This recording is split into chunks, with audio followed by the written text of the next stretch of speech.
Bom dia, presidente. Cumprimento Vossa Excelência, ministro Cristiano Zanin.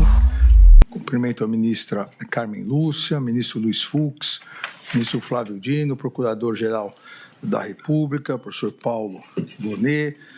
Cumprimento também os advogados presentes que hoje representam os réus, doutor Jair Alves Pereira, César Roberto Bittencourt, Paulo Renato Garcia Sintra Pinto, Demóstenes Lázaro Xavier Torres, Elmar Novak, Matheus Milanês, Celso Vilardi e Paulo Amador Cunha Bueno, Andreu Farias, José Luiz Mendes e Oliveira Lima. Presidente, antes de iniciar propriamente o relatório, eu acho importante esclarecer, nós chegamos hoje, o Brasil chega hoje, em 2025, quase 37 anos da Constituição de 1988 e 40 anos da redemocratização, com uma democracia forte, as instituições independentes, uma economia em crescimento e a sociedade civil atuante. Obviamente, isso não significa que foram 37 anos de tranquilidade política, econômica ou social, mas significa, presidente, que as balizas definidas pela Constituição Federal para nosso Estado democrático de direito se mostraram acertadas e impediram inúmeros retrocessos. Estado democrático de direito, estabilidade institucional, que é exatamente o momento em que vivemos, não significa necessariamente tranquilidade ou ausência de conflitos, mas sim respeito à Constituição, aplicação da lei, com absoluto respeito ao devido processo legal, à ampla defesa e ao contraditório. Esse julgamento que se inicia do denominado núcleo crucial pela Procuradoria-Geral da República é mais um desdobramento do legítimo exercício pelo Supremo Tribunal Federal de sua competência penal conferida pelo legislador constituinte em 1988, e em que pese, obviamente, a sua importância, segue exatamente o mesmo rito processual, o mesmo respeito ao devido processo legal que esse Supremo Tribunal Federal vem seguindo já nas 1.630 ações penais ajuizadas pela Procuradoria-Geral da República referentes à tentativa de golpe de Estado do dia 8 de janeiro de 2023, nessas 1.630 ações penais, nas quais já ocorreram 683 condenações, 11 absolvições, 554 acordos de não persecução penal e ainda permanecem 382 ações em andamento. Um país, e consequentemente sua Suprema Corte, só tem a lamentar que, mais uma vez na história republicana brasileira, se tenha tentado, como esse Supremo Tribunal Federal já reconheceu em 683 condenações, e os próprios réus confessaram em outros 554 acordos de não persecução penal, um país e a Suprema Corte só tem a lamentar que na história republicana brasileira se tenha novamente tentado um golpe de Estado, atentando-se contra as instituições e a própria democracia, pretendendo-se a instalação de um estado de exceção e uma verdadeira ditadura. A sociedade brasileira e as instituições mostraram sua força, mostraram sua resiliência e, em que pese a lamentável manutenção de uma nociva, radical e violenta polarização política com tristes reflexos, todos nós, brasileiros e brasileiras, devemos afastar com todas as nossas forças e empenho a tentativa de qualquer quebra da institucionalidade. Mas, presidente, nesses momentos, a história nos ensina que a impunidade, a omissão e a covardia não são opções para a pacificação, pois o caminho aparentemente mais fácil, e só aparentemente, que é da impunidade, que é da omissão, deixa cicatrizes traumáticas na sociedade e corrói a democracia, como, lamentavelmente, o passado recente do Brasil demonstra. A pacificação do país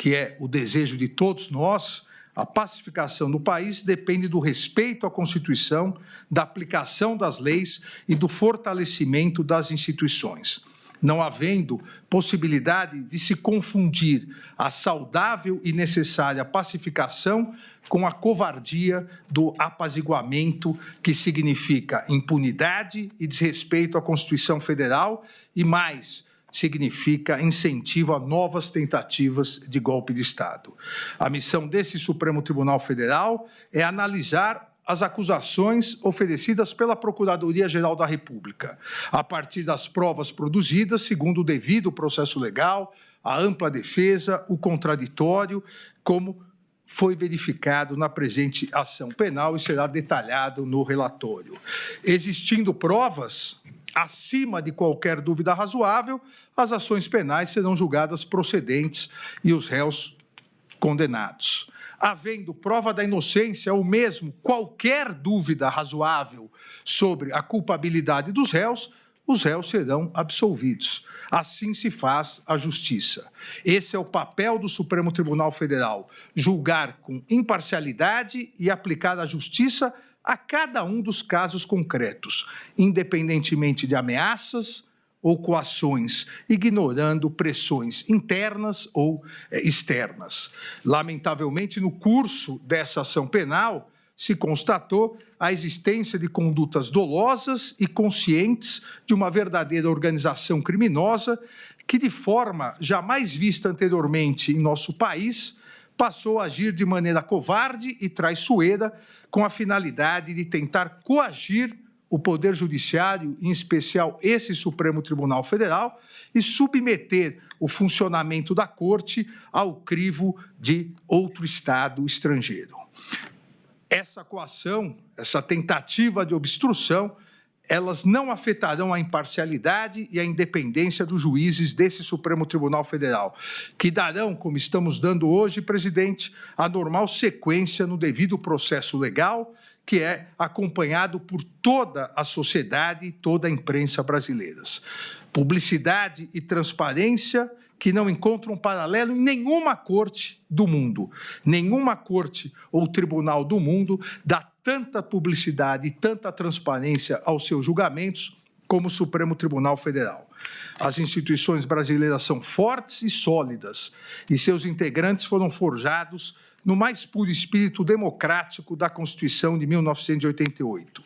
Coragem institucional e defesa à soberania nacional fazem parte do universo republicano dos membros dessa Suprema Corte, que não aceitará coações ou obstruções no exercício de sua missão constitucional, conferida soberanamente pelo povo brasileiro por meio de sua Assembleia Nacional Constituinte. A soberania nacional não pode, não deve e jamais será vilipendiada, negociada ou extorquida, pois é um dos fundamentos da República Federativa do Brasil, expressamente previsto no inciso 1º do artigo 1º da Constituição Federal. O Supremo Tribunal Federal sempre será absolutamente inflexível na defesa da soberania nacional e em seu compromisso com a democracia, os direitos fundamentais, o Estado de Direito, a independência do Poder Judiciário Nacional e os princípios constitucionais brasileiros. A independência judicial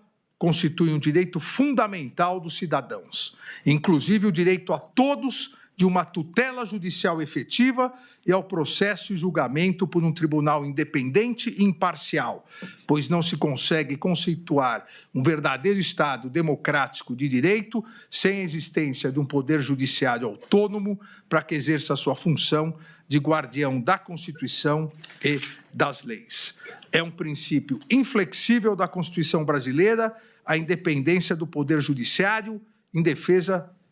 do país. E a história desse Supremo Tribunal Federal demonstra que jamais faltou ou jamais faltará coragem aos seus membros para repudiar as agressões contra os inimigos da soberania nacional, da democracia, do Estado de Direito ou da independência do Poder Judiciário. Essa Corte vem e continuará realizando sua missão constitucional e, em especial, nesse segundo semestre, realizará, e hoje iniciamos, o julgamento e as conclusões das importantes ações penais relacionadas à tentativa de golpe de Estado de 8 de janeiro de 2023. Sempre dentro do devido processo legal, do respeito à ampla defesa e contraditório, inadmitindo qualquer ingerência interna ou externa na independência do Poder Judiciário. Aqui, presidente, na ação penal 2668, a ação penal instaurada a partir de denúncia oferecida pelo Procurador-Geral da República, integralmente recebida pela primeira turma do Supremo Tribunal Federal, em sessões realizadas nos dias 25 e 26 de março de 2025, em face de Alexandre Rodrigues Ramagem, Almir Garnier Santos, Anderson Gustavo Torres, Augusto Heleno Ribeiro Pereira, Mauro César Barbosa Cid, Paulo Sérgio Nogueira de Oliveira e Walter Souza Braga Neto, pela prática das condutas de organização criminosa armada, tentativa de abolição violenta do Estado Democrático de Direito, golpe de Estado, dano qualificado pela violência e grave ameaça contra o patrimônio público da União e com considerável prejuízo à vítima e deteriorização de patrimônio tombado, observadas as regras de concurso de pessoas e concurso material. E em relação a Jair Messias Bolsonaro, pelas mesmas infrações acima descritas e a imputação específica de liderar a organização criminosa. Essa denúncia foi por unanimidade recebida. Transcrevo no relatório, presidente, transcrevo a ementa que faço rápidas observações, principalmente porque foram as teses todas apresentadas pela defesa. Na ementa constou a inexistência de impedimento, suspeição ou de parcialidade do ministro relator e dos ministros Cristiano Zanin e Flávio Dino. O plenário dessa Suprema Corte pacificou que as alegações das defesas não caracterizam as situações legais que impediriam o legítimo exercício da jurisdição pelas autoridades arguidas. Item 2 da ementa, competência deste Supremo Tribunal Federal, por meio de sua primeira turma, a partir de 18 de dezembro de 2023, artigo 9º, inciso 1º, letra L do Regimento Interno do Supremo Tribunal Federal, para o processo e julgamento de todas as investigações, inquéritos e ações penais referentes aos atos antidemocráticos, milícias digitais, tentativa de golpe e atentado contra os poderes e instituições, inclusive aqueles ocorridos no dia 8 de janeiro de 2023. Item 3, absoluto respeito ao devido processo legal, inexistência de nulidades nas investigações da denúncia e no próprio procedimento realizado com base na Lei 8.038 de 1990. O devido processo legal configura dupla proteção ao indivíduo, atuando tanto no âmbito material, de proteção ao direito de liberdade, quanto no âmbito formal, ao assegurar-lhe paridade total de condições com o Estado persecutor e plenitude de defesa, direito à defesa técnica, à publicidade do processo, à citação,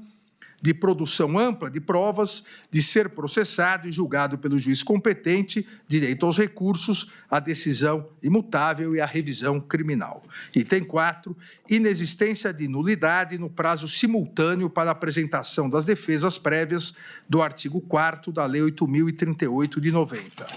Ausência de previsão legal, inclusive com previsão de sigilo do acordo de colaboração premiada como regra até eventual recebimento da denúncia.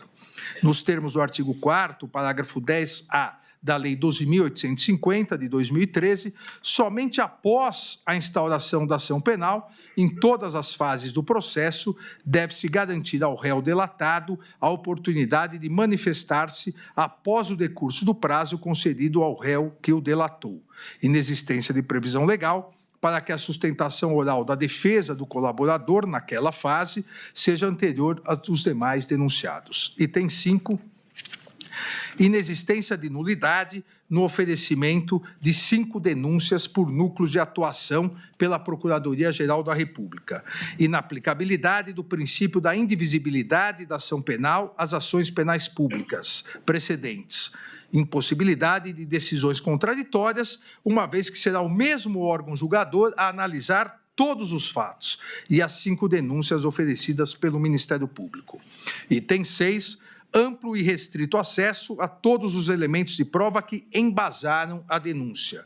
Os advogados devidamente constituídos, ainda durante a investigação criminal e logo após as medidas cautelares realizadas, tiveram várias vezes acesso à íntegra dos autos e dos documentos probatórios. As defesas tiveram acesso aos mesmos elementos probatórios utilizados pelo Ministério Público para o oferecimento da denúncia, cerceamento de defesa inexistente, inexistência de document dump. O fato de existirem inúmeros documentos e mídias nos autos deriva da complexidade das investigações e do número de indiciados pela Polícia Federal, que sistematicamente produziu um relatório e um sumário indicativo de provas que serviram tanto para a análise da Procuradoria-Geral da República quanto para as defesas de maneira idêntica e transparente, com absoluto respeito ao devido processo legal. Item 8 da ementa do recebimento da denúncia, legalidade do inquérito 4.874 e da petição 12.100, reconhecida pelo plenário do Supremo Tribunal Federal. Inexistência de irregularidades nas investigações da Polícia Federal, acompanhadas pelo Ministério Público e supervisionadas pelo Poder Judiciário, que geraram mais de 1.600 ações penais. Item 9, inexistência de nulidade, não caracterização de fishing expedition. A hipótese dos autos, consubstanciada em investigação iniciada para apurar a existência de milícias digitais atentatórias ao Estado Democrático de Direito e à independência das instituições, não se confunde com a chamada pesca probatória, que somente se caracteriza quando se pretende investigar genericamente algumas pessoas e não fatos, de maneira especulativa, ou seja, obter qualquer dado aleatório, independentemente da investigação instaurada ou infração penal existente. Não se pode confundir uma detalhada e complexa investigação com a ilegal pesca probatória. Todos os elementos de prova presentes nos autos foram obtidos de forma lícita e identificados pela autoridade policial, conforme se demonstra em sumário do relatório da investigação juntada aos autos. Item 10, inaplicabilidade das regras do juízo de garantias em processos de julgamento do Supremo Tribunal Federal, tribunais superiores e demais processos de competência originária dos tribunais, que devem observar os termos da Lei 8.038, de 90, conforme decidido pelo plenário do Supremo Tribunal Federal, nas ADIs 6298, 6299, 6300, 6305, de relatoria do eminente ministro Luiz Fux.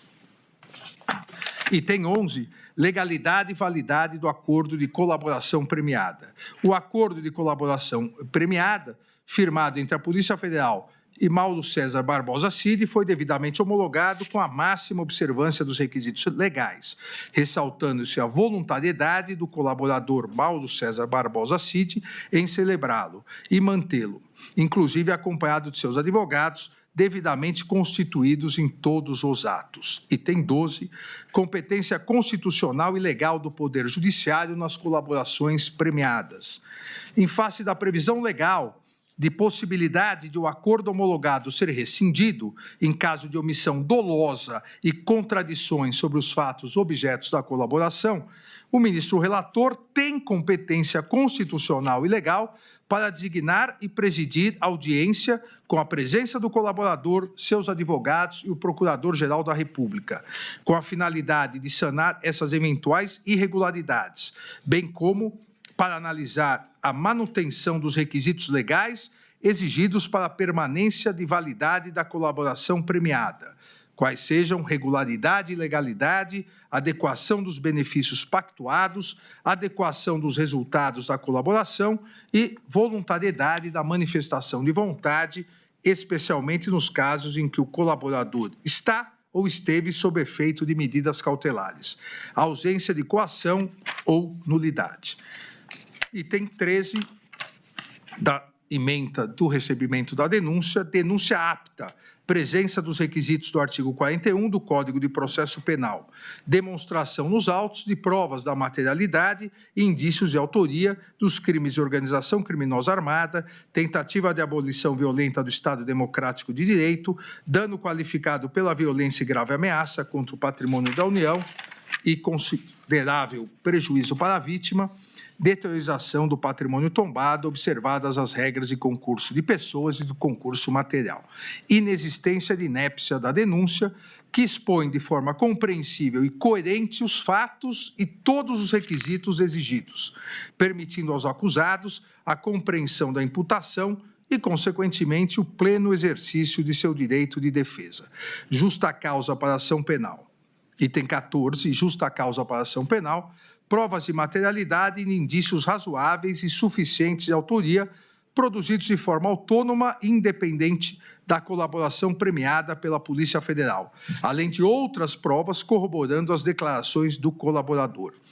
Existência de justa causa para instauração da ação penal, analisada a partir de seus 3 componentes: tipicidade, punibilidade e viabilidade, de maneira a garantir a presença de um suporte probatório mínimo a indicar a legitimidade da imputação e se traduz na existência no inquérito policial ou nas peças de informação que instruem a denúncia de elementos sérios e idôneos que demonstram a materialidade do crime e os indícios razoáveis de autoria.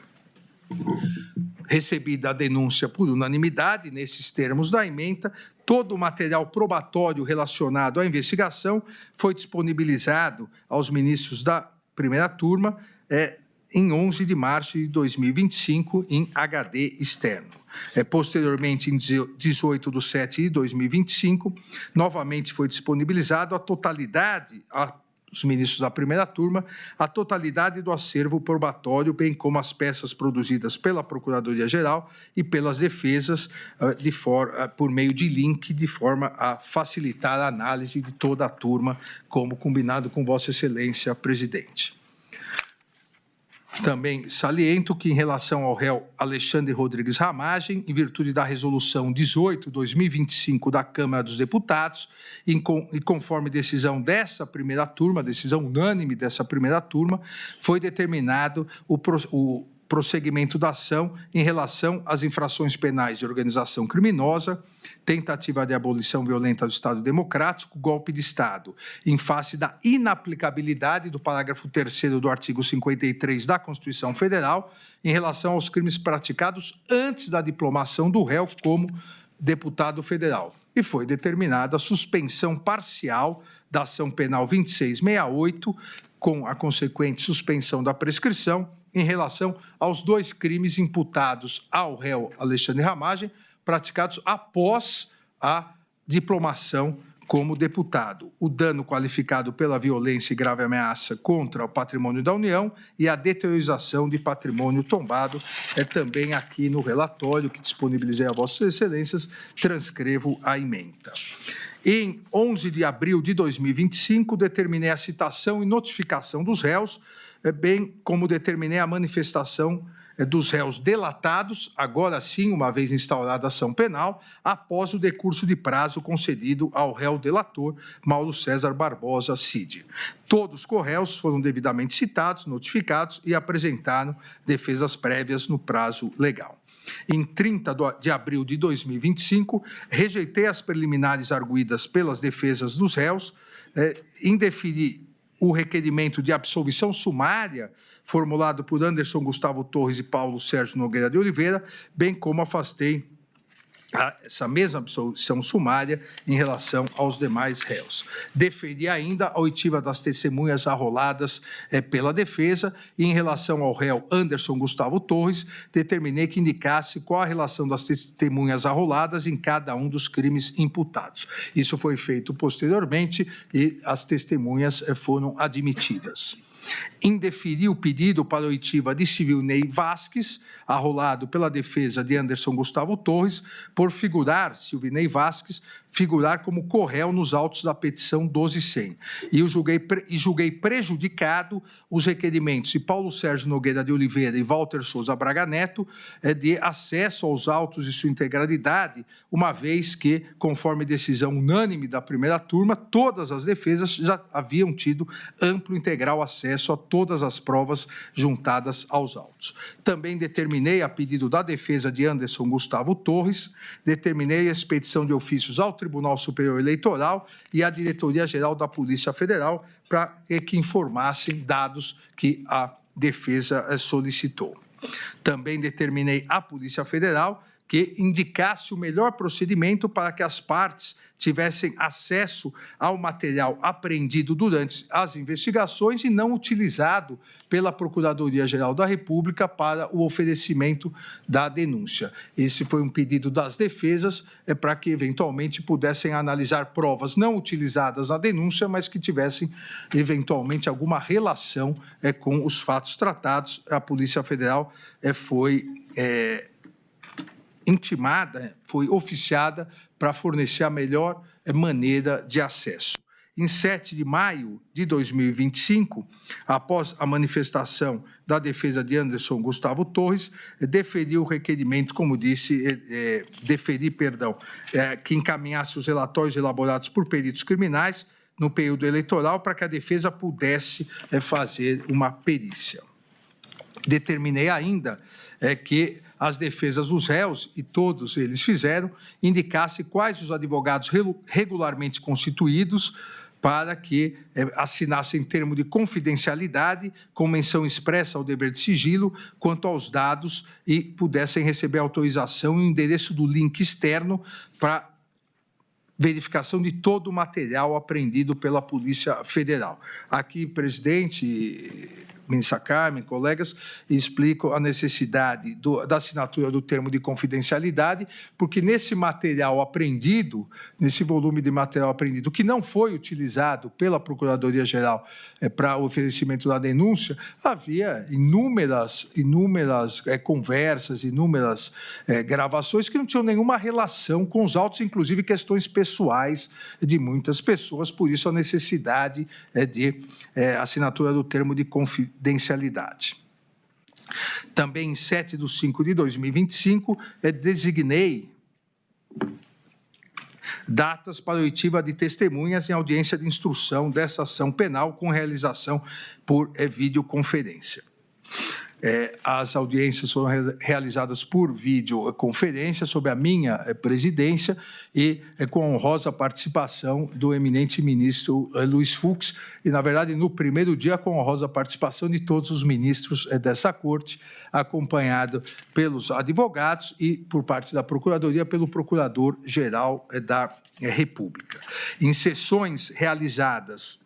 nos dias 19 de maio, 21 de maio, 22 de maio, 23 de maio, 26 de maio, 27, 28, 29 e 30 de maio e 2 de junho, foram das 82 testemunhas arroladas, foram ouvidas 52 testemunhas, sendo 5 de acusação, 47 testemunhas de defesa, 2 testemunhas, em relação a 2 testemunhas, a defesa juntou declarações abonatórias por escrito e eu homologuei os pedidos de desistências realizados pela acusação em relação a uma testemunha e pelas defesas em relação a 27 testemunhas. Então, no total, foram ouvidas, repito, 52 testemunhas, com mais 2 testemunhas que juntaram por escrito, 54 testemunhas, sendo 5 testemunhas de defesa e 5 testemunhas de acusação, 4 testemunhas de acusação e 50 testemunhas de defesa. No relatório também eu cito nominalmente cada testemunha e o dia que foram ouvidas. Todos os depoimentos foram gravados em áudio e vídeo e disponibilizados nos autos no dia 3/6/2025. Aqui também, por determinação do Código de Processo Penal, uma testemunha não pode ter o conhecimento, o contato com o que outra testemunha falou. Exatamente por isso, os áudios e vídeos de todas as testemunhas foram juntados após o término de suas oitivas. Em decisão de 26 de maio, a requerimento da Procuradoria-Geral da República, então, no meio da instrução processual penal, por pedido da Procuradoria-Geral da República, determinei a instauração de inquérito policial para apurar a conduta deletiva do deputado federal Eduardo Nantes Bolsonaro pelo crime de coação no curso do processo, obstrução na investigação da infração penal que envolva organização criminosa, em virtude de coações e tentativa de obstrução à justiça realizadas em relação a essa ação penal 2668. Também no curso desse pedido, em virtude da tentativa de coação e obstrução da ação penal 2668, a pedido da Procuradoria-Geral, também determinei uma série de medidas cautelares. Entre os dias 9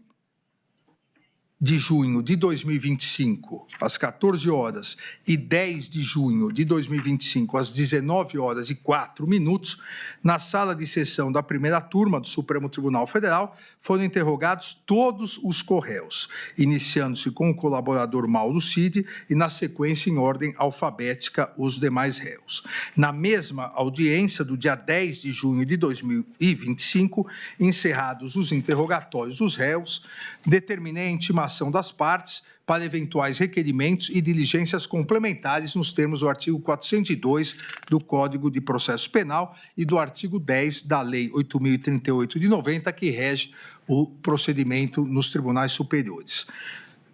Os réus formularam requerimentos e diligências complementares e a Procuradoria-Geral da República informou não possuir diligências a serem produzidas. Em 17 de 6 de 2025, deferi o pedido para a realização de acariação entre o réu colaborador Mauro César Barbosa Cid e Walter Souza Braga Neto, pedido esse formulado pela defesa de Braga Neto. E também deferi a pedido da defesa de Anderson Gustavo Torres a realização de sua acariação com a testemunha Marco Antônio Freire Gomes. Autorizei a juntada de documentos requerida pelo réu Paulo Sérgio Nogueira de Oliveira, bem como autorizei a juntada de exames periciais a serem providenciados pela defesa do réu Anderson Gustavo Torres. Ainda a pedido das defesas, determinei que o comandante da Marinha do Brasil informasse a data que foi expedida a diretiva relativa à Operação Formosa 2021 e que Google do Brasil informasse os dados do responsável pela inserção da minuta de decreto do golpe em domínio público. Todos os requerimentos e diligências que foram deferidos durante a instrução processual penal foram efetivamente realizados. Assim como todos os pedidos deferidos a pedido da Procuradoria-Geral da República com o oferecimento da denúncia, também todos os pedidos deferidos foram realizados. Em relação às defesas, da mesma maneira, em respeito ao devido processo legal e à ampla defesa, todas as diligências e requerimentos que foram deferidos durante a instrução processual foram efetivamente realizados. E faço aqui uma relação dos pedidos e das diligências solicitadas pelas defesas. Em decisão de 18 de junho de 2025, um novo incidente no curso da ação penal 2668, em decisão de 18 de 6 de 2025, considerada a alegada violação dos termos de colaboração premiada de Mauro César Barbosa Cid, determinei a instauração de inquérito em face de Luiz Eduardo de Almeida Santos Kuntz e Marcelo Costa Câmara para apuração da suposta prática de crime de obstrução de investigação de infração penal que envolva organização criminosa, inquérito esse que tramita na Polícia Federal.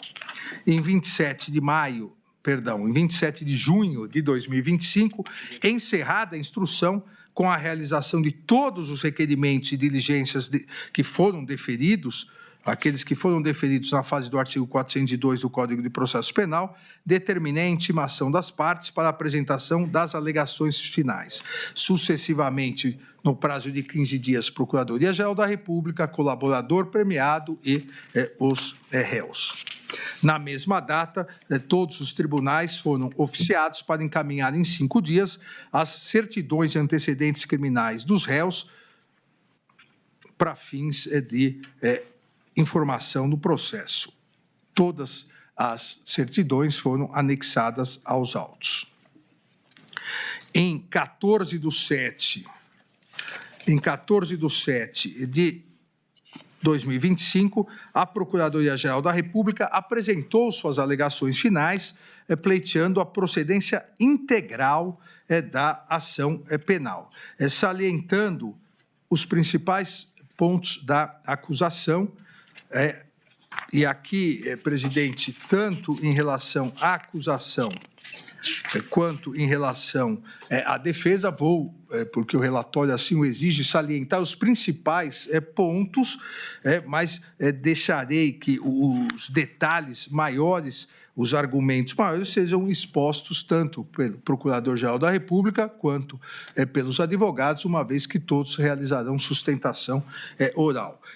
Em relação à Procuradoria-Geral da República, os principais pontos da alegação final foram: 1. A estruturação e atuação de organização criminosa que teria ocorrido entre o período do meio do ano de 2021 e o início de 2023, com o claro intuito de promover a ruptura da ordem democrática no Brasil. A Procuradoria-Geral da República ressaltou que o grupo liderado por Jair Messias Bolsonaro e composto por figuras-chave do governo, das Forças Armadas e de órgãos de inteligência, estruturou e executou o plano progressivo e sistemático de ataque às instituições democráticas, com a finalidade de prejudicar a alternância legítima de poder nas eleições de 2022 e minar o livre exercício dos demais poderes constituídos, especialmente do Poder Judiciário. Ainda salientou a Procuradoria-Geral da República que a organização criminosa liderada pelo ex-presidente da República, em conjunto com integrantes do alto escalão de governo e de setores estratégicos das Forças Armadas, estruturou e mobilizou de forma sistemática gentes, recursos e competências do Estado brasileiro à revelia do interesse público, para propagar narrativas enganosas, assim como para provocar a instabilidade social e defender medidas autoritárias. A afronta, afirmou a Procuradoria-Geral da República, à legalidade constitucional teria por objetivo a permanência ilícita de Jair Messias Bolsonaro no comando do poder, com o intuito de enfraquecer as instâncias públicas em clara negação do princípio da alternância democrática, da soberania popular e do equilíbrio entre os poderes. A Procuradoria-Geral da República, em relação às preliminares suscitadas pelas defesas dos réus sobre incompetência para julgamento do feito, arguição de suspeição e impedimento, violação ao duplo grau de jurisdição e falta de acesso às provas dos autos, a Procuradoria-Geral da República ressaltou que todas essas alegações já haviam sido superadas pela primeira turma desse Supremo Tribunal Federal no momento do recebimento da denúncia. Especificamente, em relação à alegação de defesa de Anderson Gustavo Torres, suscitando a nulidade do depoimento dos comandantes das Forças Armadas, sobre o argumento que teriam sido impropriamente induzidos na fase investigativa, a Procuradoria-Geral da República refutou a alegação, destacando que não houve qualquer irregularidade. Também em relação à alegação do réu Jair Messias Bolsonaro de nulidade da citação, uma vez que ocorreu durante a sua internação hospitalar, a Procuradoria-Geral da República rebateu a alegação, salientando a presença do réu em todos os atos da instrução e acompanhado de seus advogados regularmente constituídos.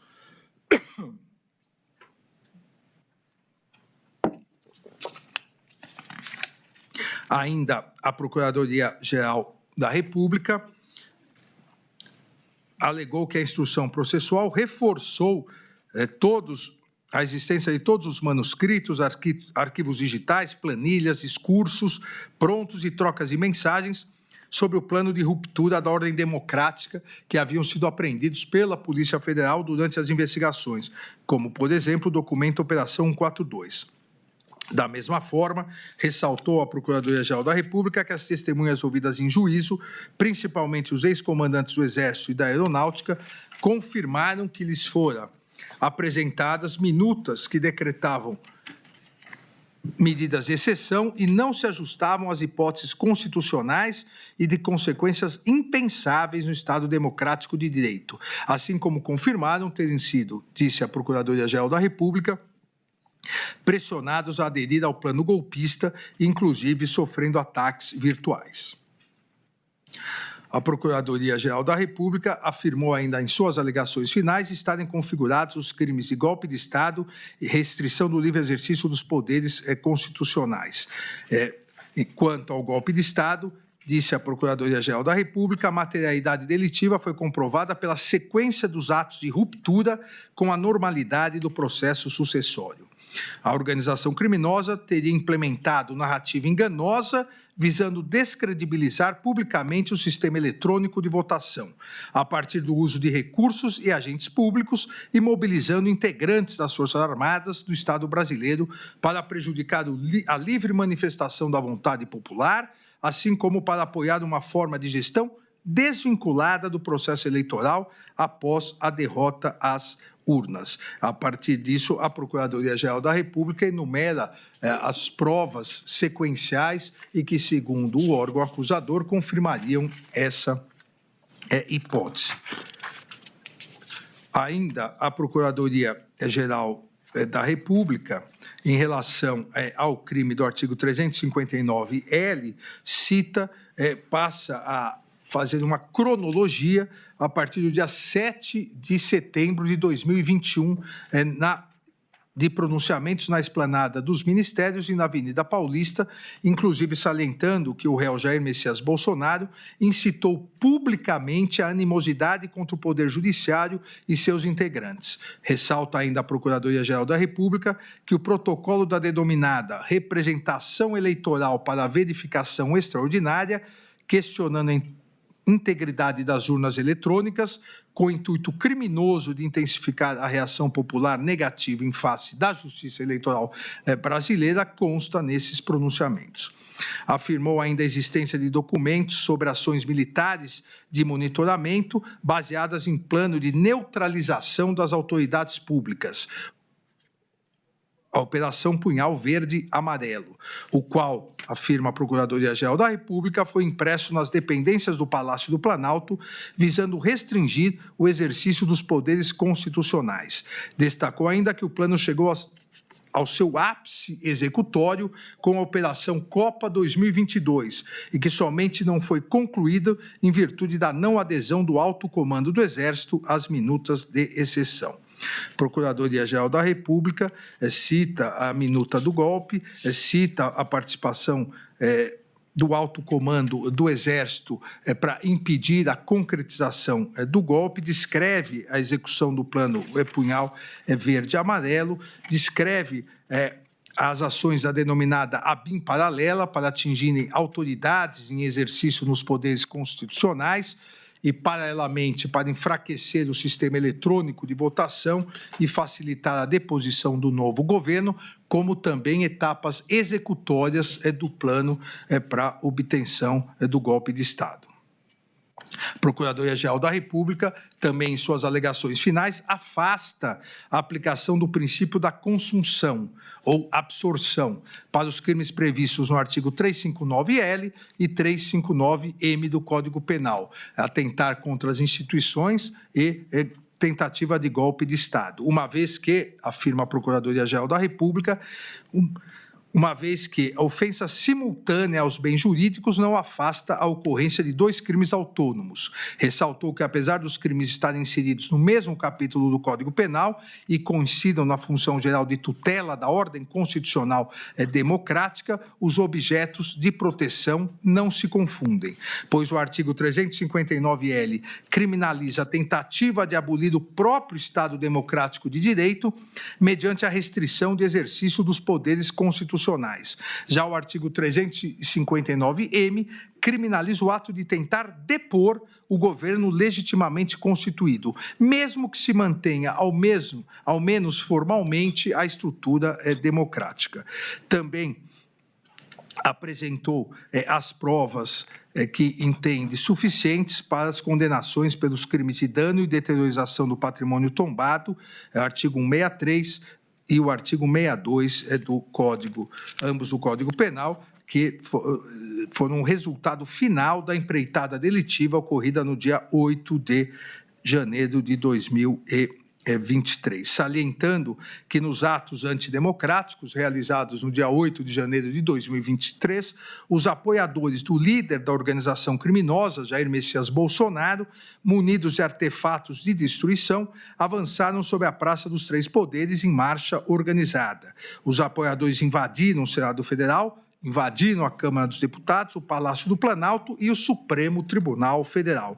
e efetivamente depredaram o patrimônio público com a finalidade de instalar um regime de governo alternativo decorrente da deposição do governo legitimamente eleito, bem como da abolição violenta do Estado Democrático de Direito. Afirmou que a materialidade ficou demonstrada com as imagens de destruição que marcaram a história nacional, bem como com o fornecimento de documentos que dimensionaram os danos referentes aos eventos de 8 de janeiro de 2023, documentos esses enviados pelo Senado Federal, a Câmara dos Deputados e o Supremo Tribunal Federal. Em relação aos benefícios decorrentes do acordo de colaboração premiada, celebrado pelo réu Mauro César Barbosa Cid com a Polícia Federal, a Procuradoria-Geral da República afirmou que os benefícios devem ser aplicados com observância ao princípio da proporcionalidade, com a análise da efetiva contribuição do colaborador para o esclarecimento dos fatos e o grau de lealdade demonstrado ao longo do procedimento. Alegou, portanto, comportamento contraditório do réu colaborador em razão de omissões e resistência ao cumprimento integral das obrigações, sugerindo a redução da pena a ser fixada em patamar mínimo e, por sua vez, a redução de 1/3 da pena imposta pela prática criminosa como benefício premial em razão da sua colaboração, e sugerindo o afastamento da concessão do perdão judicial, da conversão automática da pena privativa de liberdade em restritiva de direitos e também o afastamento da redução máxima de 2/3. E encerrou solicitando, requerendo a condenação de todos os réus pelos crimes imputados. Em 29/7 de 2025, a defesa do réu colaborador, Mauro César Barbosa Cid, apresentou as alegações finais, ressaltando em síntese, porque aqui também, novamente, o eminente advogado do réu colaborador detalhará, assim como o procurador-geral, nas sustentações orais, mas ressaltou em síntese que Mauro César Barbosa Cid firmou acordo de colaboração premiada por livre e espontânea vontade, sempre com orientação e acompanhamento de seus defensores, em todos os atos processuais em que foi intimado.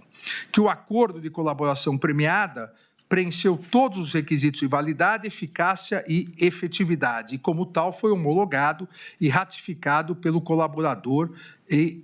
por essa Suprema Corte. Ainda alegou a defesa de Mauro Cid que, em que pese a defesa técnica discordar da acusação, ou pelo menos da capitulação atribuída pela Procuradoria-Geral da República quanto aos fatos narrados e sua autoria, não é possível afirmar que Mauro César Barbosa Cid não falou tudo o que sabia, muito menos que ele tivesse mentido ou omitido o fato relevante que tinha a obrigação contratual de falar. Alega ainda que a discussão sobre o documento referido pela Procuradoria-Geral da República como minuta golpista, narrada pelo colaborador, foi confirmada pelos 3 comandantes das Forças Armadas, General Freire Gomes, Almirante Almir Garnier e Brigadeiro Batista Júnior, bem como pelo réu Jair Messias Bolsonaro. reunião, segundo a defesa, a reunião de apresentação dos considerandos também foi confirmada pelos comandantes das Forças Armadas. Alega ainda que, conforme esclarecido por Mauro César Barbosa Cid, as discussões materializadas nos considerandos surgiram após Jair Messias Bolsonaro sustentar a existência de fraude nas eleições, o que também foi confirmado por todos que participaram na reunião. Em relação à reunião do dia 12 de novembro de 2022, na casa de Walter Souza Braga Neto, a defesa de Mauro César Barbosa Cid alega não existir divergência sobre a sua realização, embora o réu colaborador não tenha participado efetivamente. A defesa ainda diz que, no que diz respeito à solicitação de dinheiro a Walter Souza Braga Neto, também não haveria controvérsia, havendo divergência tão somente em relação à sua efetiva entrega, uma vez que Mauro César Barbosa Cid afirma ter recebido uma sacola de vinho, enquanto Walter Souza Braga Neto nega ter entregado os valores. Ainda afirma a defesa que a Procuradoria-Geral da República, em uma linha muito tênue entre a realidade e a deslealdade processual, utiliza-se de todas as informações e provas colhidas a partir da colaboração premiada, ancorando nela a base de toda a sua acusação, sustentando ao final da instrução em suas razões que o colaborador não merece o prêmio ajustado no acordo. Afirma a defesa que, à luz da decisão proferida pelo eminente ministro relator, em 23 de novembro de 2024, de forma clara e direta, teria sido reiterada a rigidez e eficácia do acordo de colaboração premiado, firmado por Mauro César Barbosa Cid, e não há qualquer fato superveniente ou juridicamente relevante capaz de infirmar tal reconhecimento, e que seria inaceitável que o colaborador fosse agora surpreendido com um pedido absolutamente desarrazoado pela Procuradoria-Geral da República, no sentido de revisar unilateralmente os benefícios pactuados. Afirma que nenhuma prova foi produzida em juízo contra Mauro César Barbosa Cid e nenhuma testemunha descreveu qualquer conduta típica dolosa, acessória ou contributiva do réu colaborador. A defesa de Mauro César Barbosa Cid afirma que ele não participou de reuniões golpistas, não ordenou, não incentivou qualquer ato de violência, não promoveu ruptura institucional e não se reuniu para planejar golpes de Estado. E diz que as provas produzidas em sede policial desmentem a acusação em relação ao réu colaborador Mauro César Barbosa Cid. No final, além de pedir a absolvição, dizendo que há um excesso acusatório, pede também a manutenção integral dos benefícios previstos no acordo de colaboração premiada. Em 13 de agosto de 2025, todas as defesas dos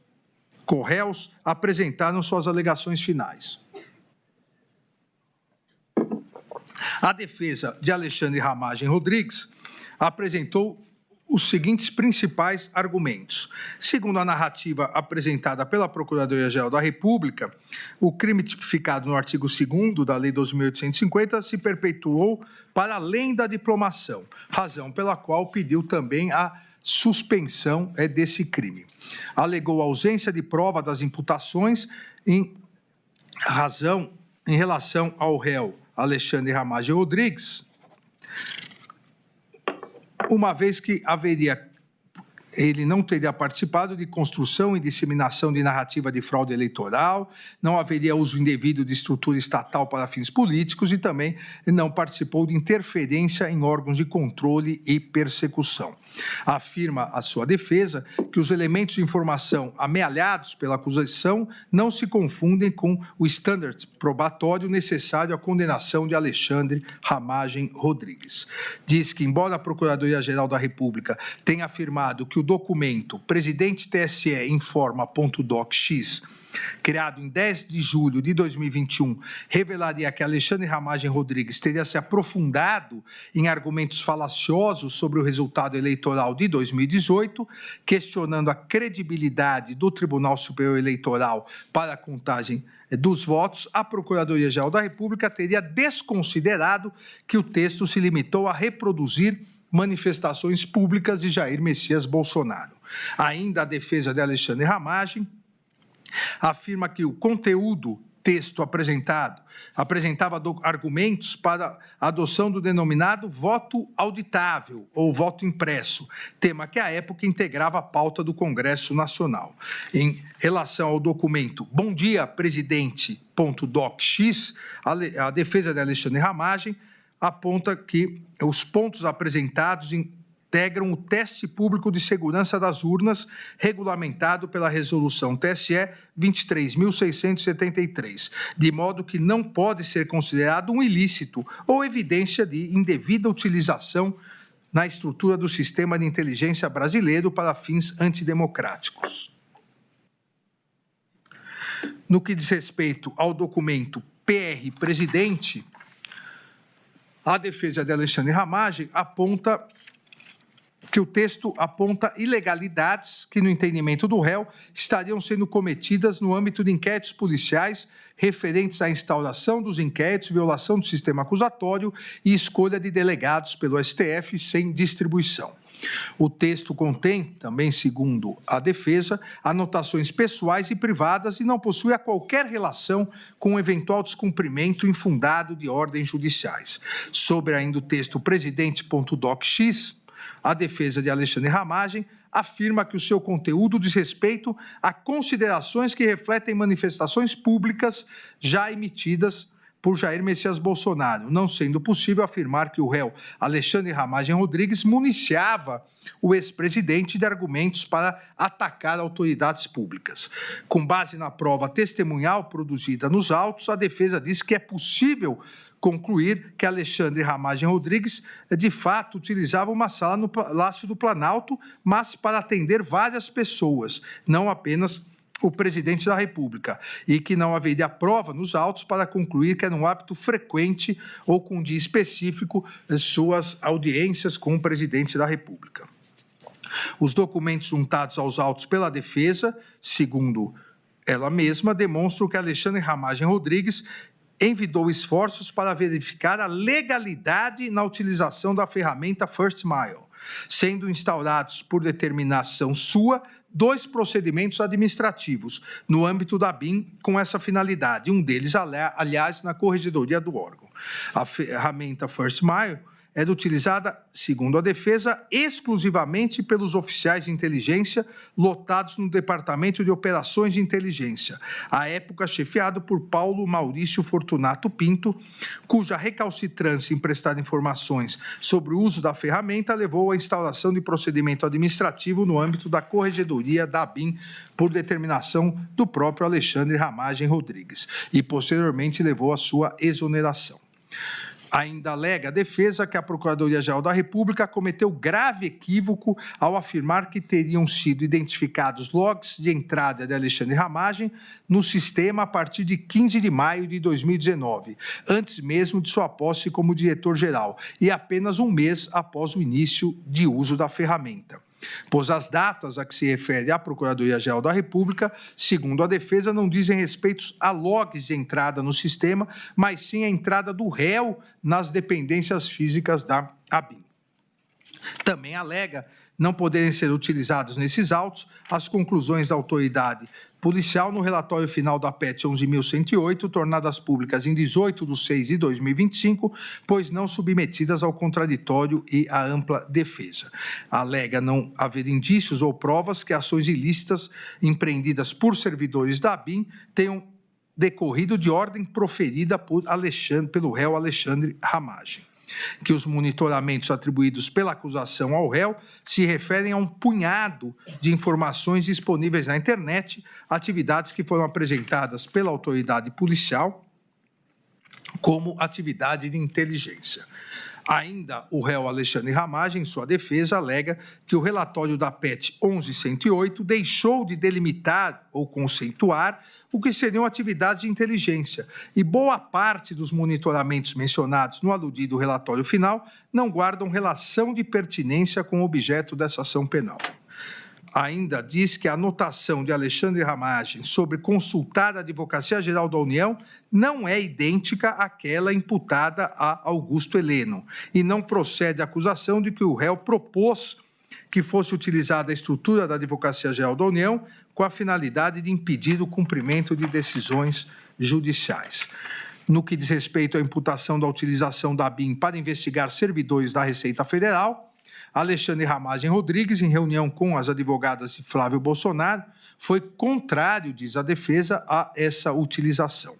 Também afirma a defesa não ter ocorrido qualquer atuação do réu no sentido de postergar o deslinde de processo administrativo disciplinar. Em relação ao delito do artigo 2º da Lei 12.850, a denúncia omissa, diz a defesa, quando ao fato de Alexandre Ramagem Rodrigues já ter sido exonerado do cargo de diretor-geral da ABIN em 30/3/2022. Também em relação aos delitos do artigo 359-L e 359-M, diz a defesa que fere a lógica e a razoabilidade a tentativa de imputar ao réu qualquer responsabilidade por tão graves condutas que, segundo a Procuradoria-Geral da República, seriam de abolir as estruturas democráticas, impedindo o funcionamento de um poder, o legislativo, para o qual acabara de ser eleito, e pede a absolvição. A defesa de Almir Garnier Santos também apresentou os seguintes principais pontos de argumentação: que as alegações finais da Procuradoria-Geral da República narram fatos estranhos à denúncia, notadamente o desfile da Marinha na Praça dos Três Poderes, interpretados como ato simbólico de apoio ao suposto intento golpista, e a ausência do réu na cerimônia de passagem de comando da Marinha, no qual Almir Garnier Santos supostamente teria atuado de forma a reforçar a suposta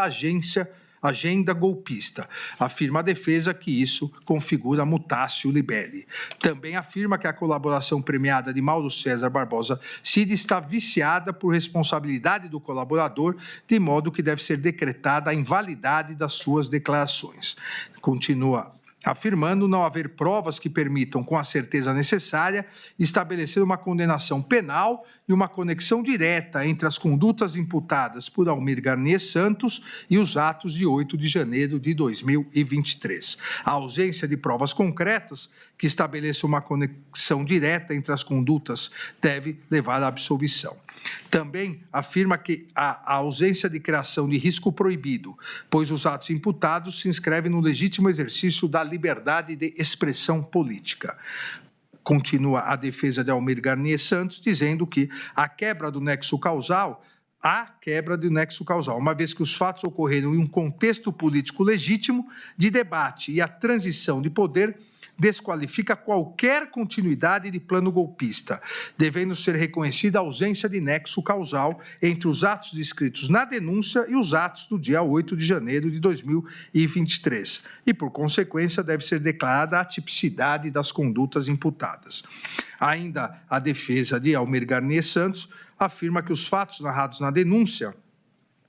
se limitam, em relação a Almir Garnier Santos, a participação do acusado em 2 reuniões, realizadas nos dias 7 de dezembro e 14 de dezembro de 2022, bem como a assinatura de uma nota publicada no dia 11 de novembro de 2022, que foi assinada pelos 3 comandantes das forças. Quanto à nota, a defesa diz que as informações colhidas na instrução processual foram claras, ao revelar que a sua publicação não ocorreu a mando do então presidente da República, Jair Messias Bolsonaro, e que se tratava de ato destinado a apaziguar o país.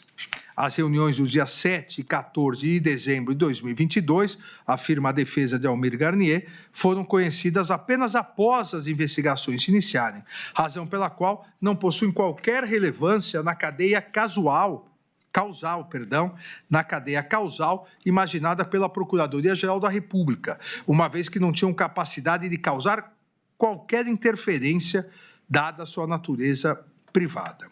Ainda a defesa diz que, quanto às mensagens endereçadas por Walter Souza Braga Neto, nas quais determina um interlocutor que elogia Almir Garnier Santos, não há nos autos qualquer prova que evidencie a materialização dessa ordem, como publicações ou vídeos com a intenção de influenciar quem quer que seja. Diz ainda a defesa que até mesmo o desfile de tanques realizado no dia 10 de agosto de 2021, bem como a troca de comando, realizada no dia 5 de janeiro de 2023, não possuem relevância na cadeia causal que integra os acusados dos atos de 8 de janeiro de 2023, seja como elemento determinante dessa relação, seja como fato capaz de incrementar um risco anteriormente criado. E continua a defesa afirmando que as provas produzidas sobre a reunião do dia 7 de dezembro demonstram apenas que Almir Garnier e o general Freire Gomes foram convocados pelo presidente da República por meio do ministro da Defesa para comparecerem ao Palácio do Planalto, ocasião que lhe foram apresentados considerando. Foi informado, contudo, que, diz a defesa, que o assunto estava em estudo e, ao final, a reunião foi encerrada sem qualquer manifestação ou posicionamento. Ainda afirma que, no confronto entre os depoimentos de Batista Júnior e Freire Gomes, deve prevalecer o depoimento deste último, uma vez que é corroborado por duas evidências relevantes, a nota divulgada pela Marinha e o depoimento do almirante Olsen, ambos negando qualquer mobilização de tropas. Por outro lado, o depoimento de Batista Júnior, que é o único a afirmar que as tropas foram colocadas à disposição, não conta, segundo a defesa, com qualquer outra prova que o sustente. Ainda continua a afirmar que a acusação não se desincumbiu do dever de especificar concretamente a participação de Almir Garnier Santos na reunião e em sua adesão ao plano golpista e, consequentemente, pede a absolvição por todas as imputações. A defesa de Anderson Gustavo Torres também apresentou esses principais argumentos. O Supremo Tribunal Federal é incompetente para processar e julgar o presente caso. Ainda que se reconheça a competência da Suprema Corte, a defesa diz que a atribuição é do plenário e não da primeira turma. Ainda afirma ter ocorrido cerceamento de defesa em razão da omissão da apuração da indexação da minuta do golpe no Google, uma vez que o Google Brasil respondeu não poder identificar o responsável pela inserção por não hospedar o conteúdo, limitando-se a indexar páginas de terceiros, e que a defesa requereu esclarecimentos técnicos complementares indeferidos pelo ministro relator por sua suposta impertinência. Ainda alega cerceamento de defesa em razão do indeferimento da realização de diligência junto à Meta, WhatsApp, relacionadas à obtenção de registros de chamadas de voz e vídeos realizadas via WhatsApp por Fábio Augusto Vieira e Robson Cândido da Silva em 8 de janeiro de 2023 e de metadados de mensagens e arquivos eventualmente trocados pelo mesmo aplicativo. A defesa de Anderson Torres continua em suas alegações, dizendo que a Procuradoria-Geral da República não expôs o fato criminoso com todas as suas circunstâncias, deixando de atender o comando do artigo 41 do Código de Processo Penal. Segundo a defesa, a peça acusatória imputa a Anderson Torres 4 condutas distintas. A live, realizada em 29/7 de 2021, reunião ocorrida na data do 5/7 de 2022, uso indevido da máquina estatal, especialmente da Polícia Rodoviária Federal, para beneficiar Jair Messias Bolsonaro entre o primeiro turno e o segundo das eleições de 2022 e suposta omissão imprópria enquanto exerceu o cargo de secretário de Segurança Pública do Distrito Federal, em janeiro de 2023. Diz a defesa que, em relação à live de 29/7 de 2021, o réu foi convocado a participar pelo presidente e sua fala foi aproximadamente de 4 minutos, em que somente leu, seguindo a orientação de sua assessoria. Sobre a reunião ministerial do 5 de julho de 2022, a defesa diz que o réu, em fala de aproximadamente 5 minutos, limitou-se a sugerir que os demais ministros tornassem públicas as ações e políticas conduzidas por suas pastas. No que diz respeito à imputação de instrumentalização da Polícia Rodoviária Federal para comprometer a lisura do segundo turno das eleições presidenciais de 2022, alega a defesa que não houve repasse e utilização dos boletins de inteligência pela Polícia Rodoviária Federal, que eventuais encontros e conversas mantidos entre Anderson Torres e Marília Ferreira de Alencar eram absolutamente naturais e compatíveis com as atribuições institucionais de ambos, que em relação à reunião institucional ocorrida em 19/10/2022, na sede do Ministério da Justiça, a alta cúpula da Polícia Federal presente na reunião, composta pelo diretor-geral, Márcio Nunes, pelo diretor de combate ao crime organizado, Caio Pelim, e pelo diretor de inteligência, Alessandro Moretti, que foi ouvida nessa ação penal, a alta cúpula, e foi categórica ao afirmar que jamais houve naquela reunião ou em qualquer outra, qualquer determinação, orientação ou sugestão ilícita oriunda do então ministro da Justiça, Anderson Gustavo Torres. Ainda diz a defesa que o depoimento de Batista Júnior foi no sentido que não teve certeza da participação de Anderson Gustavo Torres em qualquer reunião, e o depoimento de Freire Gomes foi no sentido de que nunca presenciou ou discutiu qualquer assunto ilegal com o réu. Anderson Gustavo Torres ainda afirma em sua defesa não ter participado das reuniões de 7 de dezembro e 14 de dezembro de 2022, ocasião na qual, em tese, documentos antidemocráticos foram apresentados aos comandantes das forças. E diz ainda que, compulsando os relatórios de entrada e saída do Palácio da Alvorada, entrevê-se que Anderson Torres, Freire Gomes e Batista Júnior, diz a defesa, jamais estiveram presentes no mesmo local e horário. Ainda afirma a defesa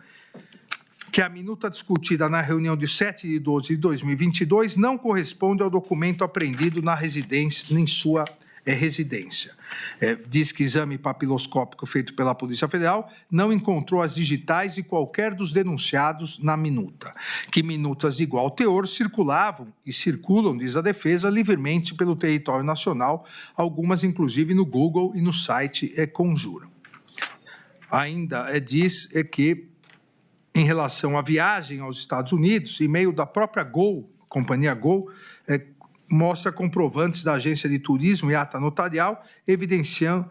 que, diferentemente do alegado pela Procuradoria-Geral da República, as passagens aéreas foram, de fato, adquiridas em 21/11/2022, quando sequer se cogitava a realização de manifestações no dia 8 de janeiro de 2023. Ainda diz que o depoimento do governador Ibanez Rocha no inquérito civil confirma que Anderson Gustavo Torres lhe comunicou quando do convite para assumir o cargo sobre a viagem nos Estados Unidos e, consequentemente, a partir disso, pede sua absolvição. A defesa de Augusto Heleno Ribeiro Pereira apresentou também os seguintes principais argumentos. Deve ser reconhecida a suspeição do relator em razão de ter sido alvo de um suposto plano de organização criminosa, do qual faria parte o denunciado para matá-lo, juntamente com o presidente eleito Luiz Inácio Lula da Silva. Ela alega também cerceamento de defesa em razão da impossibilidade de análise de todo o material probatório disponibilizado pela ocorrência da prática conhecida como document dump e pela seletividade da autoridade policial ao disponibilizar as provas. Diz a defesa de Augusto Heleno que houve violação ao sistema acusatório e ao devido processo legal, uma vez que na audiência de instrução o ministro relator realizou 6 vezes mais perguntas que a Procuradoria-Geral da República. Diz também ter ocorrido violação do direito ao silêncio e constrangimento ilegal, uma vez que o ministro relator, após manifestação do réu, queria exercer parcialmente o direito ao silêncio, respondendo apenas às perguntas formuladas por sua defesa técnica, realizou a consignação das perguntas. Especificamente em relação ao réu Augusto Heleno, a defesa diz que a Procuradoria-Geral da República não se desincumbiu do ônus probatório, Em relação à live realizada no dia 7 de setembro de 2021, a atuação do réu seria, segundo a defesa, unicamente com presença física, sem proferir qualquer palavra ou se manifestar em qualquer sentido. Augusto Heleno, segundo a defesa, é favorável ao voto impresso, mas após o Congresso Nacional derrubar proposta nesse sentido, em plenário, e o relatório do Ministério da Defesa de 9 de novembro de 2022 não apresentar conclusão sobre a possibilidade de insegurança nas urnas eletrônicas,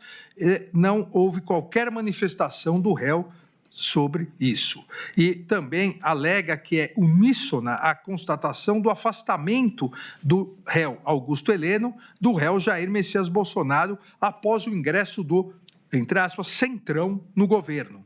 de modo que não se pode imputar ao réu o papel de conselheiro de Jair Messias Bolsonaro. Diz também a defesa de Augusto Heleno que, na reunião ministerial de 5 de julho de 2022, as palavras de Augusto Heleno sobre a utilização da BIM para acompanhar o que os dois lados vão fazer foram transparentes, públicas e com a convicção de que estavam dentro de suas competências referentes à inteligência de Estado. A defesa afirma ainda que a intenção do réu, de fato, fosse infiltrar agentes da ABIN nas campanhas eleitorais, tal ação seria impossível pela absoluta falta de tempo para que esse tipo de medida fosse efetivada, conforme corroborado pela testemunha Christian. Augusto Heleno Pereira, também, afirma a defesa, não despachou com o diretor-geral da ABIN sobre discursos de desinformação. Sobre as expressões, entre aspas, o que tiver que ser feito tem que ser feito antes das eleições. Se tiver que dar um soco na mesa, é antes das eleições. Se tiver que virar a mesa, é antes das eleições, ditas por Augusto Heleno, na reunião ministerial de 5 de julho de 2022, a defesa disse que o réu não se referiu a qualquer medida antidemocrática. Em relação à agenda apreendida, trata-se, diz a defesa, na verdade, de uma caderneta para anotações pessoais, com cronologia incerta, contendo assuntos que não eram compartilhados com ninguém.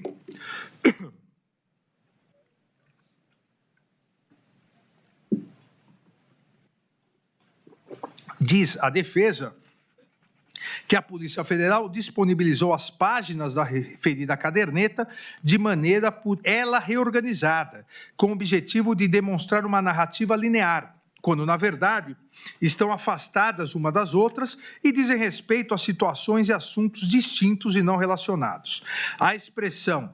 entre aspas, é válido continuar a criticar a urna eletrônica, diz respeito, segundo a defesa, a uma posição pessoal do réu. O réu, segundo a defesa, não elaborou um manual para descumprimento de decisão judicial por meio da Advocacia Geral da União. No que diz respeito ao tópico sobre reunião de diretrizes estratégicas, os subtítulos caracterizariam orientações para uma futura campanha eleitoral e que foram redigidos antes da metade do mandato, o que também, segundo a defesa, foi manipulado pela autoridade policial.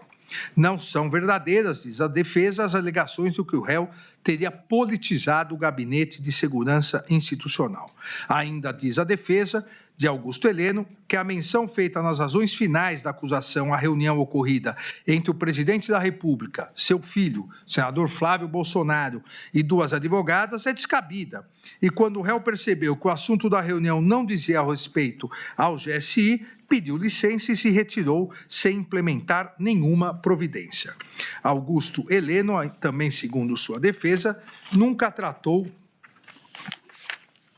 da Operação Punhal Verde Amarelo no Palácio do Planalto ou fora dele, e não tinha conhecimento do conteúdo da operação. A defesa ainda diz que Augusto Heleno não foi convidado e não compareceu às reuniões nos meses de novembro e dezembro no Palácio Alvorada e no Ministério da Defesa. Em relação ao acampamento em frente ao quartel-general do Exército, em Brasília, diz a defesa que o réu nunca lá esteve e nem compareceu a qualquer outro acampamento. Tampouco se manifestou favoravelmente a esse tipo de acampamento em suas redes sociais. O réu continua a defesa, o réu não teve qualquer participação nos eventos de 8 de janeiro de 2023 e, após a sua exoneração no GSI, em 31/12 de 2022, não teve qualquer contato com os servidores do órgão. Além disso, toda a sua diretoria foi exonerada na mesma ocasião.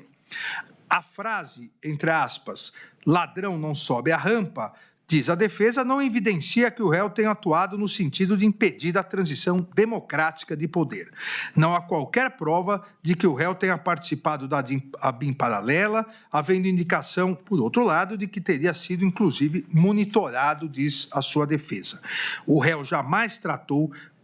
com qualquer pessoa sobre reunião, minuta ou parecer de cunho golpista. Também afirma a defesa não haver possibilidade de se imputar as práticas dos delitos de tentativa de abolição de violência do Estado Democrático e tentativa de golpe de Estado ao réu em razão da absoluta inexistência de qualquer conduta que possa configurar os referidos crimes. Pede a absolvição e, subsidiariamente, caso não ocorra, diz que deve ser aplicada a causa especial de diminuição prevista no artigo 29, parágrafo 3º, em benefício do réu, caso subsidiariamente aqui haja condenação. A defesa de Jair Messias Bolsonaro também apresentou os seguintes principais argumentos. Houve cerceamento de defesa em razão da ausência de tempo hábil para a defesa técnica conhecer a prova dos autos, inclusive com indeferimento de pedido de adiamento da audiência de instrução após o recebimento de links contendo material bruto extraído dos aparelhos eletrônicos apreendidos. Também alega nulidade,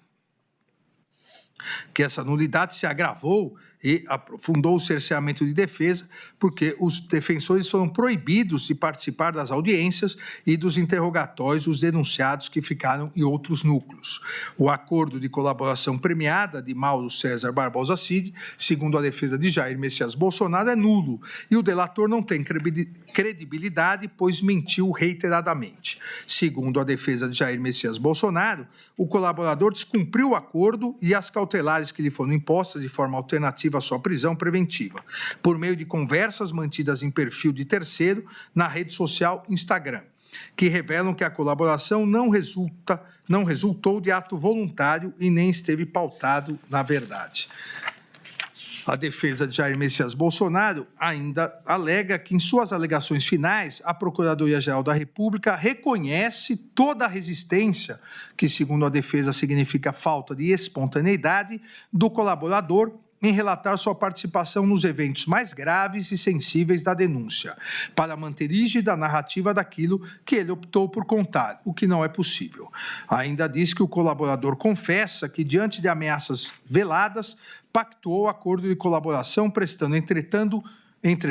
declarações manipuladas, e a Procuradoria-Geral da República resistiu em afirmar sua imprestabilidade porque precisa de parte dela, daquela que não está abrangida pela descoberta espontânea da Polícia Federal.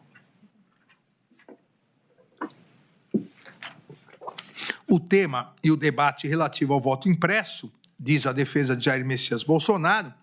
ocuparam a campanha eleitoral em 2022. E foi nesse contexto de campanha eleitoral e debate político que a reunião ministerial de 5 de julho de 2022 e a reunião com os embaixadores de 18 de julho de 2022 foram sempre interpretadas. A notícia de que o discurso de Jair Messias Bolsonaro e Walter Souza Braga Neto, no dia 7 de setembro de 2022, bem como a reunião com os embaixadores narrados na denúncia, já foram alvos de processos eleitorais que levaram à sua inelegibilidade, não podendo, portanto, conforme diz a defesa, serem interpretados como atos criminosos. A transição do governo,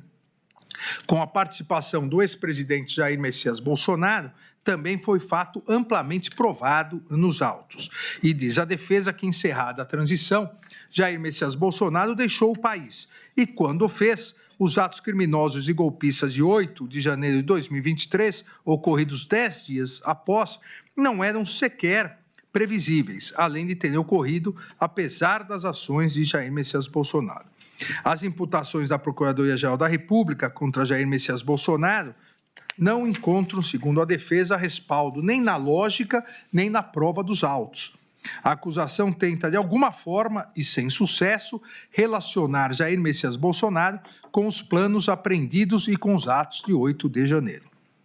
Diz a defesa que a denúncia indica que Jair Messias Bolsonaro teria estudado, enxugado e apresentado aos militares minutas de decreto prevendo prisões de autoridades e as declarações de estado de sítio ou de estado de defesa e decretação de operação de garantia da lei e da ordem. Mas diz a defesa que os referidos documentos não foram trazidos aos autos. O documento de minuta de golpe, às vezes chamados de discurso pela Procuradoria-Geral da República, segundo a defesa, jamais foi apresentado a Jair Messias Bolsonaro, que dele só teve ciência por ocasião de sua apreensão pela Polícia Federal. Sobre a reunião do dia 7/12 de 2022, ninguém viu um texto prevendo a prisão de diversos ministros do Supremo Tribunal Federal, dentre outras autoridades. A afirmação, segundo a defesa, que existe exclusivamente no depoimento do delator Mauro César Barbosa Cid. Não existe nos autos também, afirma a defesa de Jair Messias Bolsonaro, a suposta minuta de decreto com um texto enxugado, prevendo apenas a prisão do relator. E também não existe, em lugar nenhum dos autos, nem mesmo em depoimentos, o documento que a acusação diz ter sido apresentado pelo réu Paulo Sérgio Nogueira de Oliveira aos 3 comandantes das Forças Armadas no dia 14 de dezembro de 2022. A defesa de Jair Messias Bolsonaro continua afirmando no sentido de que não ficou comprovada a existência de qualquer pedido por parte de Jair Messias Bolsonaro para a movimentação das tropas e que não há descrição de participação de Jair Messias Bolsonaro em nenhum outro fato, e muito menos com os planos Punhal Verde e Amarelo, Operação Luneta e Copa 2022. A acusação traria apenas a presunção de que o plano Punhal Verde e Amarelo teria sido elaborado para Jair Messias Bolsonaro no Palácio do Alvorada, quando foi registrada a entrada do general Mário Fernandes no prédio, sem ter produzido qualquer prova de que houve entrega de qualquer documento ou encontro com o então presidente da República. Ainda diz a defesa que a Procuradoria-Geral da República imputa ao réu, como se atos criminosos fossem, os seus discursos eleitorais e suas manifestações com críticas ao sistema eletrônico de votação. Continua afirmando que, excluída a punibilidade dos atos preparatórios, não há dúvidas que as condutas imputadas pela Procuradoria-Geral da República, consubstanciadas em lives com críticas ao sistema eletrônico de votação, reuniões ministeriais e com embaixadores e outras reuniões, tratam-se, na pior das hipóteses, de atos preparatórios não tipificados. Ainda diz a defesa, não existir qualquer correspondência dos comportamentos imputados a Jair Messias Bolsonaro com a violência ou grave ameaça exigidas pelos tipos penais previstos nos artigos 359-L, 359-M do Código Penal. E diz que, mesmo se adotada a versão da denúncia, não se pode afirmar que a reunião ocorrida no dia 7 de dezembro de 2022 tenha sido um ato executório dos crimes de abolição violenta do Estado Democrático de Direito e de golpe de Estado, pois isso pressupõe um governo constituído, circunstância inexistente em 7/12 de 2022. Ainda diz não se poder alegar que a tentativa estaria caracterizada, dado que, entre aspas, o golpe tentado não se consumou pela fidelidade do Exército, não obstante o desvirtuamento de alguns dos seus integrantes e da aeronáutica, a força normativa democrática em vigor, que foi a afirmação feita pela Procuradoria-Geral da República. E a defesa diz que a tentativa não estará caracterizada, pois não se aperfeiçoou qualquer ato de início de execução que pudesse ativar a incidência de uma circunstância alheia à vontade do agente, uma vez que não houve qualquer assinatura do decreto. A tentativa, diz a defesa, existe a tentativa de atribuição de responsabilidade penal sem a imputação de qualquer conduta a Jair Messias Bolsonaro no que diz respeito à utilização indevida da estrutura da Polícia Rodoviária Federal e da ABIN paralela. No que diz respeito aos atos de 8 de janeiro de 2023, também a defesa de Jair Messias Bolsonaro diz não ser possível falar, como pretende a Procuradoria-Geral da República, em participação por instigação em crimes multitudinários. A estrutura governamental, então instalada no Palácio do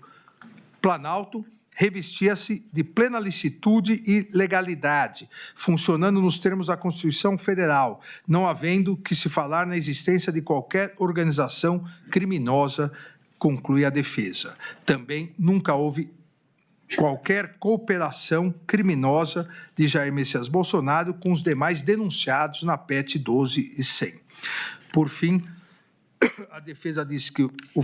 as condutas criminosas narradas na acusação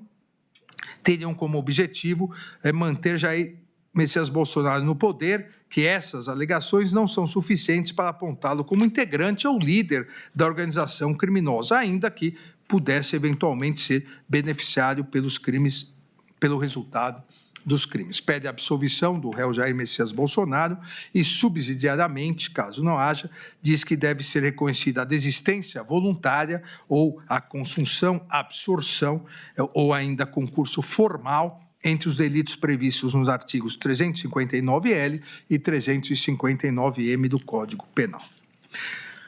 A defesa de Paulo Sérgio Nogueira de Oliveira também apresentou esses principais argumentos.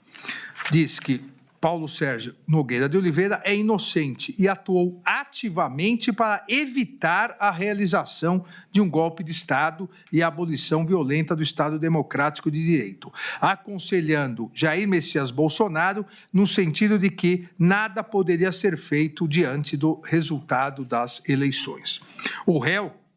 segundo a sua defesa, o réu temia que radicais assessorassem Jair Messias Bolsonaro e o aconselhassem a assinar uma, entre aspas, doideira, referindo-se a medidas de exceção e ruptura democrática. O réu atuou diretamente com o brigadeiro Batista Júnior e o general Freire Gomes para demover o réu Jair Messias Bolsonaro de qualquer medida de exceção e entregou uma proposta de discurso de Jair Messias Bolsonaro, aceitando a proposta de discurso no sentido de aceitar o resultado das eleições. Ainda diz que o réu Paulo Sérgio Nogueira de Oliveira, que o réu foi alvo de tentativa de deposição por Walter Souza Braga Neto e pelo general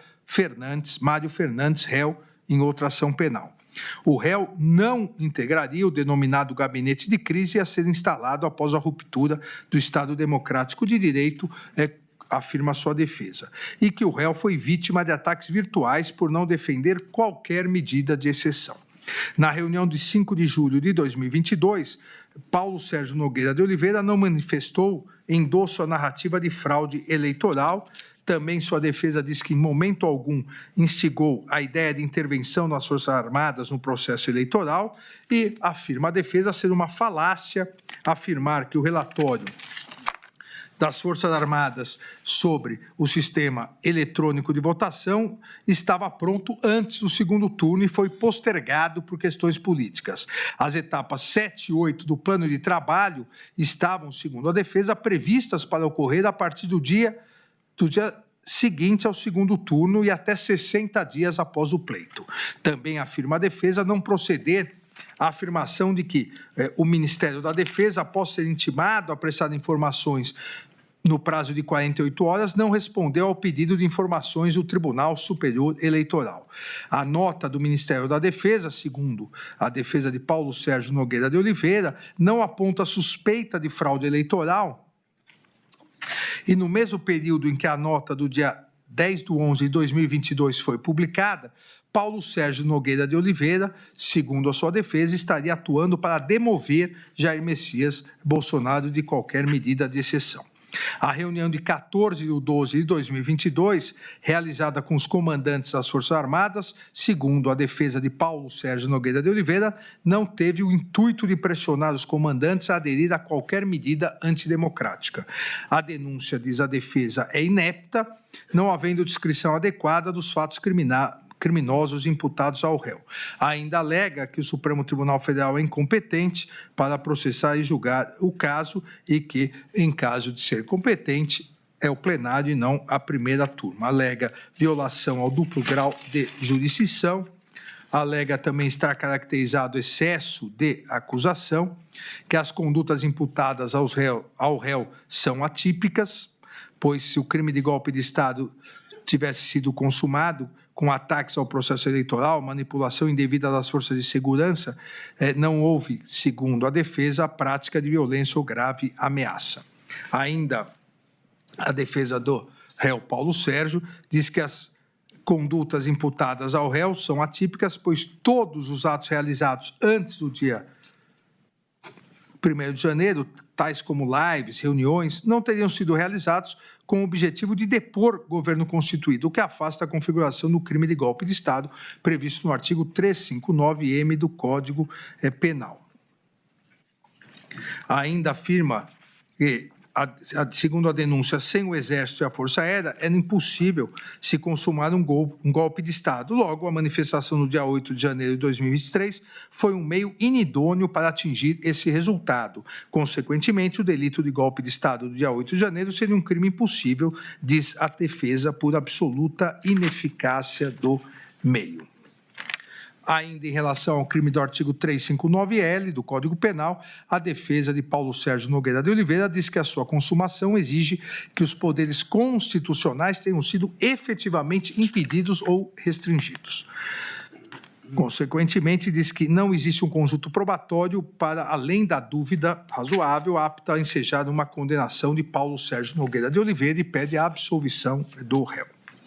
Por fim, a defesa de Walter Souza Braga Neto apresentou os seguintes argumentos. A ação penal é nula, pois está baseada em investigações realizadas na PET 12.100, que se originou das investigações conduzidas no inquérito 4.874, inquérito das milícias digitais, o qual, a seu turno, tem como objeto a investigação de fatos já arquivados no inquérito 4828, o que demonstra a violação do artigo 28 do Código de Processo Penal. Diz ainda ser o Supremo Tribunal Federal incompetente para processar e julgar o caso, e caso fosse competente, a competência seria do plenário e não desta primeira turma. A defesa de Walter Souza Braga Neto ainda diz que, embora o plenário do Supremo Tribunal Federal tenha decidido pelo não reconhecimento da suspeição do relator, a instrução criminal demonstrou que não houve imparcialidade e equidistância das partes da ação penal. Ainda afirma que, em relação à alegação da suspeição, houve demonstração de postura inquisitorial na oitiva das testemunhas, que os recursos da defesa em face de decisões monocráticas não foram submetidos à análise colegiada, enquanto a marcha processual evoluía de maneira muito célere, esvaziando os pedidos recursais. Ainda diz que a cadeação entre Walter Souza Braga Neto e Mauro César Barbosa Cid não foi gravada pela Secretaria Judiciária e sequer foi permitida sua gravação pela defesa, e que houve decretação de medidas cautelares e prisão domiciliar de ofício, o que caracteriza a atuação indevida por serem iniciativas típicas do órgão acusatório. Ainda a defesa de Walter Souza Braga Neto diz que a colaboração premiada de Mauro César Barbosa Cid é nula em razão da falta de voluntariedade, que o processo também é nulo em razão da prática de document dump, que o processo também é nulo em razão do indeferimento de participação nos interrogatórios dos demais réus das outras ações penais, que são ilícitos e imprestáveis os prints de conversas de WhatsApp entre Walter Souza Braga Neto e Ailton Barros.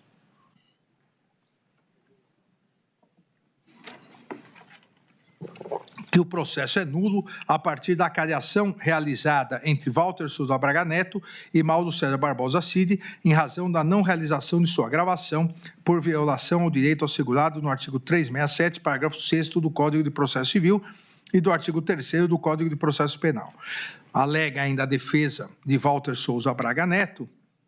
a ausência de provas das imputações derivadas do acordo de colaboração premiada de Mauro César Barbosa Cid. A ausência de provas do intuito golpista da reunião realizada na residência de Walter Souza Braga Neto em 12/11/2022. A ausência de prova da entrega de dinheiro para financiamento de atos golpistas e a ausência de provas de coordenação de ataques virtuais. Além disso, a defesa de Walter Souza Braga Neto diz que não existem provas de suposta participação na organização criminosa ou nos atos golpistas de 8 de janeiro de 2023. A defesa de Walter Souza Braga Neto alega atipicidade nos crimes contra o Estado Democrático de Direito em razão da impossibilidade de condenação por atos meramente preparatórios e ausência das elementares do tipo violência e grave ameaça. Alega ainda a existência de vedação do bis in idem, ou seja, da duplicação, pela dupla imputação de abolição violenta do Estado Democrático de Direito, artigo 359-L, e do golpe de Estado, artigo 359-M, ambos do Código Penal. E conclui dizendo existir impossibilidade de condenação autônoma em relação aos crimes de dano qualificado e deteriorização do patrimônio público, pois constituem crimes meio para a suposta prática dos crimes de abolição violenta do Estado Democrático de Direito, concluindo a defesa pelo pedido de absolvição do réu. Em 14 de agosto de 2025, considerando o regular encerramento da instrução processual, o cumprimento de todas as diligências complementares deferidas, bem como a apresentação de alegações finais pela Procuradoria-Geral da República e por todos os réus, solicitei ao excelentíssimo presidente da primeira turma, ministro Cristiano Zanin, a pauta para julgamento presencial da ação penal. Em 15 de agosto de 2025, o eminente presidente, ministro Cristiano Zanin, agendou o julgamento presencial da apresentação penal para o dia de hoje, dia 3 de setembro, dia 9 de setembro, dia 10 de setembro, dia 12 de setembro. É o relatório, presidente.